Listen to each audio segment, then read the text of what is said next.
What's up everyone, welcome back to the channel. Today I've got something truly devastating for all my Naoe mains out there. An absolutely overpowered bleed build that turns every encounter into a massacre of spreading bleed affliction chaos. If you're looking for one hell of a bleed build that shreds to entire groups of enemies and bosses, this is the build for you. A while ago I already made a video on one of the best bleed builds in the game. However, due to some changes and some mixing, matching and testing, I came up with my new personal favorite build for Naoe. So in this video we will break down the weapons, the gear, the engravings and the playstyle that make this build completely busted. Also I will provide you with all the locations and how to unlock all the items you need in order for you to get these as soon as possible. If you like this type of content and want to help me out, make sure to leave a like, and without any further hold up, let's get into the build. Starting with the core of this build, the weapons. We're running with the Bloodshade Legendary Katana as our main weapon. This katana comes with two insane engravings, one that prevents affliction buildup from decaying over time, and another that adds plus 25% of damage from bleed on afflicted enemies. What that means is that once you start building up the bleed affliction on an enemy, it sticks, until the affliction is fully built up, dealing insane damage in the process.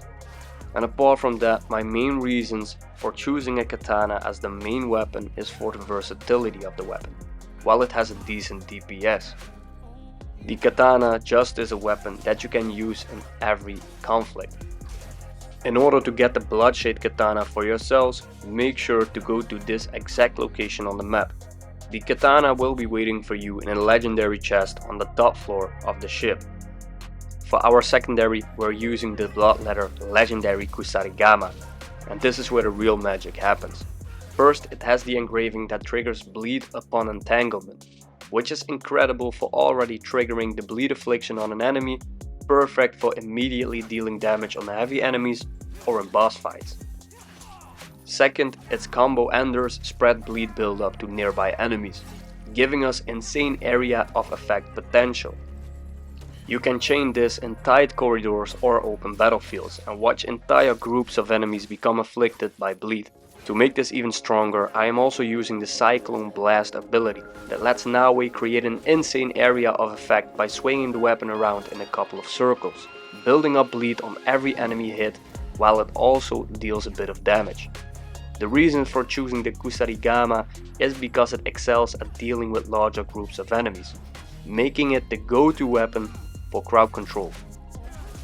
The location of the Bloodletter is right here on the map, in a chest at the Kashiwara Fort in the Iga province. And in order to get the combo ender spread affliction to nearby enemies, you would want to get the Stoneheart Kusarigama from the legendary chest in the Veiled Tubulus Kofun in the Wakasa province. The synergy between these two weapons and the combined engravings ensure that whether you open with the katana or the Kusarigama, your enemies will be constantly bleeding, and that the bleed affliction will never really fade away and keep on spreading from one enemy to the next. Next up, let's talk about the gear that ties this all together.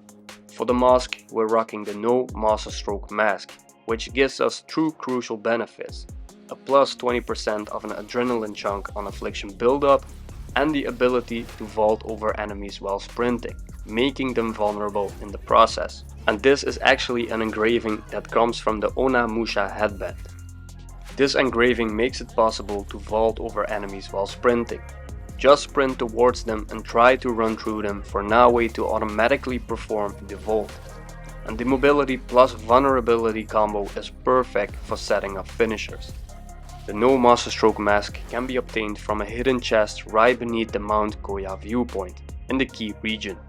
And in order to get the engraving that lets you vault over enemies, you need to get your hands on the legendary Onamusha headband, which you can get from the legendary chest in Koriyama Castle in the Yamato province. For the chest, I went with the No Master Stroke costume because it adds even more AoE bleed synergy, while it carries the main engraving that killing an afflicted enemy will spread bleed buildup to nearby enemies. Apart from spreading the bleed affliction, The red cloud of blood in the air when eliminating an enemy also adds to the whole bloody atmosphere of this build.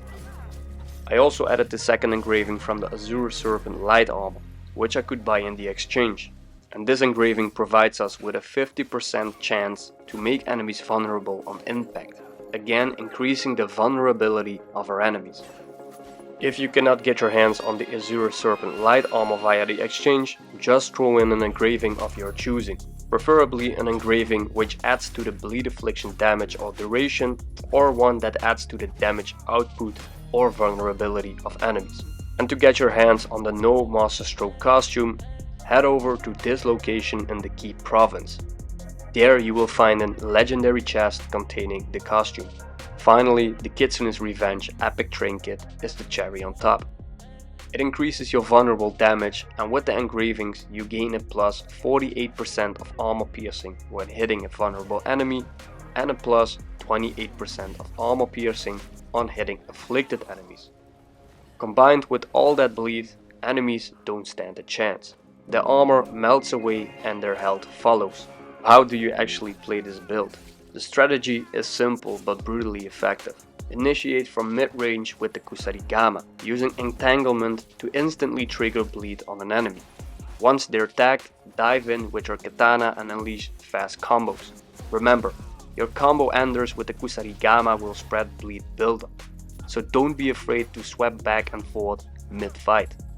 And also keep an eye out on your adrenaline, because thanks to the mask engraving you will be building it up rapidly just by spreading afflictions, which means more special moves and finishers without downtime. The reason this build is so overpowered comes down to affliction permanence, chain reaction bleed spread and vulnerability synergy. You're stacking constant damage over time with instant damage amplifiers, and the game's enemies simply don't have the tools to resist that. The more enemies you fight, the stronger this build will feel, because every kill makes the next group weaker before they even touch you. And that is it for this overpowered bleed build for Naoe. If you want to turn the battlefield into a river of red while barely breaking a sweat, this setup is an absolute must try. If you found this build helpful, drop a like, share it with your fellow assassins, and subscribe for more Assassin's Creed Shadow builds and tips. Got your own insane setup? Leave it in the comments below, I would love to see what you're running. So as always, thanks again for watching, and see you guys in the next one.